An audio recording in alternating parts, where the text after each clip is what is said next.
بعد سلسلة من النتائج المخيبة للآمال في آخر 4 مباريات وتوديع بطولة كأس الاتحاد بعد الخسارة أمام ليفربول، عاد أرسنال بانتصار كبير على كريستال بالاس في الجولة 21 من الدوري الإنجليزي ب5 أهداف نظيفة.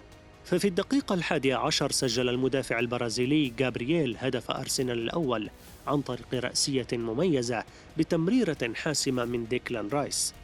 وبالنيران الصديقة في الدقيقة 37 سجل دين هندرسون هدفاً في مرماه، وسجل ليوناردو تروسارد الهدف الثالث بتمريرة جيسوس الحاسمة في الدقيقة 59، قبل أن يسجل غابرييل مارتينيلي هدفين في الدقيقتين 4 و5 من وقت المباراة الإضافي. الفوز رفع رصيد أرسنال للنقطة 43 محتلاً المركز الثالث.